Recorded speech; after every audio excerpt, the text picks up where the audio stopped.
The Flying Ship. Once upon a time, there lived an old couple who had 3 sons. The 2 elder were clever, but the third, well, he was a dunce. The clever sons were very fond of their mother, and they gave her good clothes and always spoke pleasantly to her. But the youngest was always getting in her way, and she had no patience for him. Now, one day it was announced in the village that the king had issued a decree offering his daughter, the princess, in marriage to whoever should build a ship that could fly. Immediately, the 2 elder brothers, determined to try their luck, asked their parents' blessing. So the old mother smartened up their clothes and gave them a store of provisions for their journey, not forgetting to add a bottle of brandy. Then they had gone. The poor simpleton began to tease his mother and smarten him up, and to let him off. What would become of a dolt like you? She answered. Why, you would be eaten up by wolves. Okay. But the foolish youth kept repeating, I will go, I will go, I will go. Seeing that she could not do anything with him, the mother gave him a crust of bread and a bottle of water, and took him no further heed. So the simpleton set out on his way. When he had gone a short distance, he met a little old mannikin. They greeted one another, and the mannikin asked where he was going. I'm going to the king's court, he answered. He has promised to give his daughter to whoever can make a flying ship. And can you make a ship? Not I. Then where in the world are you going? I can't tell, replied the simpleton. Well, in that case, said the munchkin, sit down beside me and we can rest for a little and have something to eat. Give me what you've got in your satchel. Now, the poor simpleton was ashamed to show what was in it. However, he thought it best not to make a fuss, so he opened up his satchel and could scarcely believe his own eyes. For instead of the hard crust, he saw 2 beautiful, fresh rolls and some cold meat. He shared him with the mannikin, who licked his lips and said, Now, go into that wood and stop in front of the first tree. Bow 3 times, and then strike the tree with your axe. Fall to your knees on the ground, and with your face on the earth, and remain there until you're raised up. You'll find that the ship is at your side. Step into it and fly to the king's palace. If you meet anyone on the way, make sure to take him with you. The simpleton thanked the mannikin very kindly and bade him farewell, and went into the road. When he got to the first tree, he stopped in front of it. He did everything that he had been told, and kneeling on the ground with his face to the earth, he fell asleep. After a little time he was roused. He awoke, and rubbing his eyes, he saw a ready-made ship at his side, and at once he got into it. The ship rose and rose, and in another minute it was flying through the air. And when the simpleton, who was on the lookout, cast his eyes down to the earth, he saw a man beneath him on the road, who was kneeling with his ear upon the damp ground. "Hello," he called out. "What are you doing down there?" "I'm listening to what's going on in the world," said the man. "Come with me in my ship," said the simpleton. So the man was only too glad, and got in beside him, and the ship flew and flew further through the air, till again, from his outlook, the simpleton saw a man on the road below, who was hopping on one leg, while his other leg was tied up behind his ear. So he hailed him, calling out, "Hello, what are you doing hopping on one leg?" Well, I can't help it, said the man. I walk so fast that unless I tied one leg up, I should be at the end of the earth in a bound. Now, come up with us on the ship, he answered. And the man made no objections and joined them, and the ship flew on and on and on, till suddenly the simpleton, looking down on the road, beheld a man aiming with a gun into the distance. "Hello!" he shouted at him. "What are you aiming at? As far as I can see, there's no bird in sight." "What good would it be taking a near shot?" replied the man. "I can hit a beast or bird at 100 miles distance. This is the kind of shot I enjoy." Oh, so he's the Turkish sharpshooter.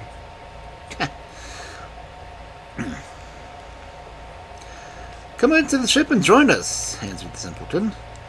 And man was only too glad to join him, and he got in, and the ship flew on, farther and farther, till again the simpleton, from his outlook, saw a man on the road below, carrying on his back a basket full of bread. He waved to him and called out, "Hello, what are you doing?" "I'm going to fetch my bread for my breakfast." "Bread? Well, you've got a whole basket load on your back." "Oh, that's nothing," answered the man. "I should finish that in one mouthful." "Come along with us on my ship, then." And so the glutton joined the party, and the ship mounted again into the air and flew up and onward, till the simpleton, from his outlook, saw a man walking by the shore of a great lake, and evidently looking for something. "Hello!" he called out. "What are you seeking?" "I was wanting water to drink. I'm so thirsty," replied the man. "There's a whole lake before you. Why don't you drink some of that?" "Do you call that enough?" answered the other. "Well, I should drink it up in one gulp." "Well, come on the ship with us." And so the mighty drinker was added to the company, and the ship flew farther and even farther, till again the simpleton looked out, and this time he saw a man dragging a bundle of wood, walking through the forest beneath them. "Hello!" he shouted to him. "Why are you carrying wood through a forest?" "Oh, this is not common wood," answered this other. "Well, what sort of wood is it, then?" said the simpleton. "Well, if you throw it upon the ground," said the man, "it will be changed into an army of soldiers." "Come into the ship with us, then." And so he too joined them, and flew away on the ship, and it went on and on and on, until once more Simpleton looked out. And this time he saw a man carrying straw upon his back. "Hello! Where are you carrying that straw to?" "Oh, to the village." "Do you mean that there is no straw in the village?" "Oh, but this is quite a particular straw. If you strew it about, even in the hottest summer, the air becomes cold at once, snow falls, and the people freeze." I could use that right now. Then the simpleton asked him also to join them. At last the ship with its strange crew arrived at the king's court. The king was having his dinner, but he at once dispatched one of his courtiers to find out what the huge, strange new bird could be that was flying through the air. The courtier peeped into the ship, and seeing what it was, instantly went back to the king and told him that it was a flying ship that was manned by a few peasants. Then the king remembered his royal oath, but he made up his mind that he would never consent to let the princess marry a poor peasant. So he thought, and then said to himself, I will give him some impossible tasks to perform. That will be the best way of getting rid of him. And here and there he went and dispatched one of his courtiers to Simpleton, with a command that he was to fetch the king the healing water from the world's end before he had finished his dinner. But while the king was still instructing the courtier exactly what he was to say, the first man in the ship's company, the one with a miraculous power of hearing, had overheard the king's words and hastily reported them to the poor simpleton. "Alas, alas," he cried, "what am I to do now? It would take me near a year, possibly my whole life, to find the water." "Well, never fear," said his fleet-footed comrade. "I will fetch what the king wants." Just then the courtier arrived, bearing the king's command. "Tell his majesty," said Simpleton, "that his order shall be obeyed." And forthwith the swift runner unbound the foot that he had strung behind his ear and started off. And in less than no time he reached the world's end and had drawn the healing water from the well. "Dear me," thought to myself, "that's rather tiring.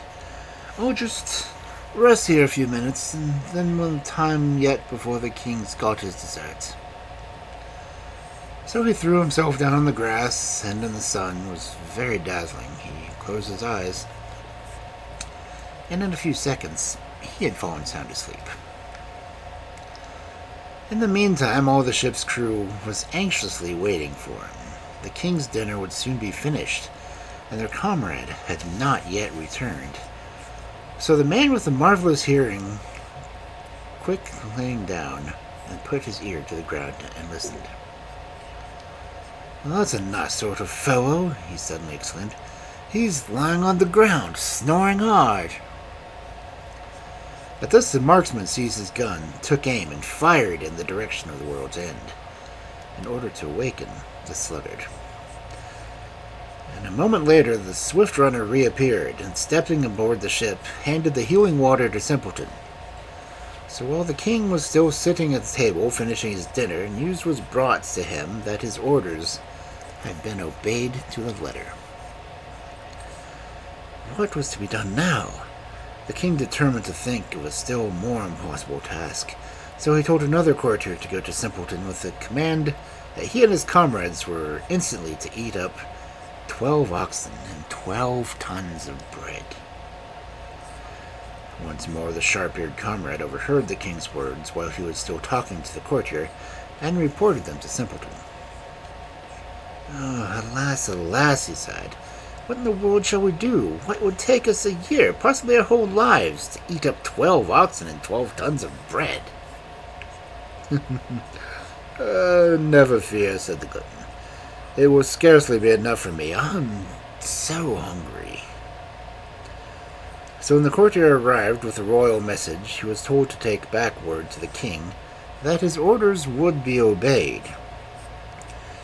Then 12 roasted oxen and 12 tons of bread were brought along beside the ship, and at one sitting the glutton had devoured it all. "I'd call that a small meal," he said. "I wish it had brought some more." Next, the king ordered that 40 casks of wine containing 40 gallons each were to be drunk up on the spot by the simpleton and his party. When these words were overheard by the sharp-eared comrade, he repeated to Simpleton, who was in despair, "Alas, alas, what is to be done? It should take a year, possibly our whole lives, to drink so much." Or a frat party on the weekend. "Never fear," said his thirsty comrade. "I'll drink it all up in a gulp. See if I don't." And sure enough, when the 40 casks of wine containing 40 gallons each were brought alongside the ship, they disappeared down the thirsty comrade's throat in no time. And when they were emptied, he remarked, "I'm still thirsty. I should have been glad of 2 more casks." Then the king took counsel with himself and sent an order to Simpleton that he was to have a bath in a bathroom at the royal palace, and after that the betrothal should take place. Now, the bathroom was built of iron, and the king gave orders that it was to be heated to such a pitch that it would suffocate the simpleton. And so, when the poor silly youth entered the room, he discovered that the iron walls were red hot. But fortunately, his comrade with the straw on his back had entered behind him, and when the door was shut upon them, he scattered the straw about, and suddenly the red-hot walls cooled down, and it became so very cold the simpleton could scarcely bear to take a bath, and all the water in the room froze. So the simpleton climbed up upon the stove and wrapped himself in the bath blankets and lay there the whole night. In the morning, when they opened the door, they found that he lay safe and sound, singing cheerfully to himself.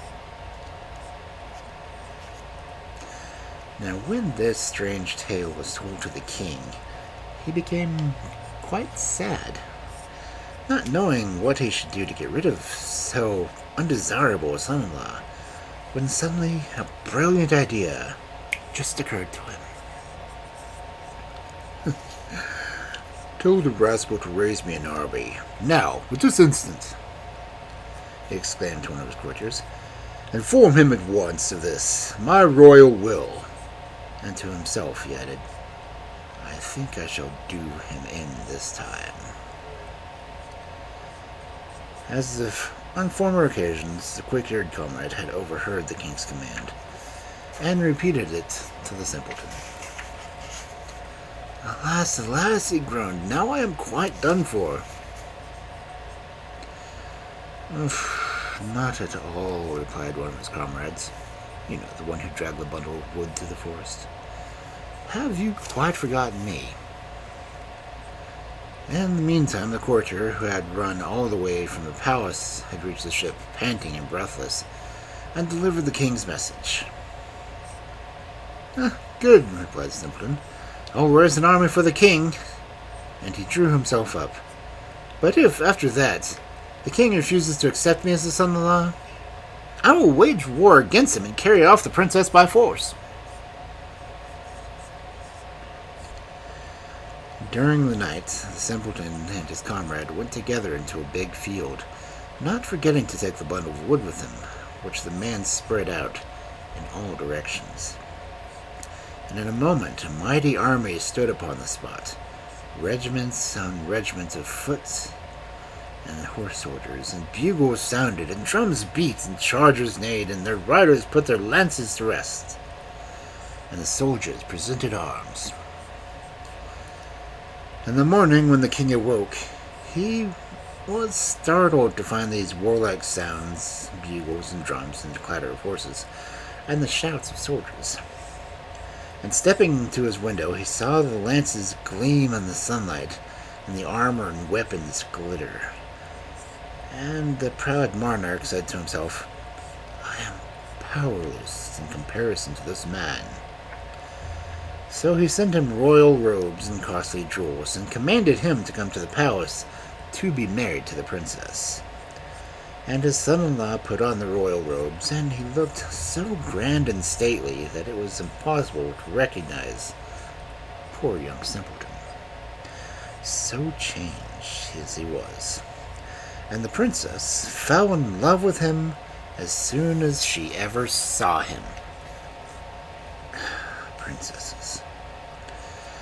Never before had so grand a wedding been seen, and there was so much wine and drink that even the glutton and his thirsty comrade had enough to eat and drink.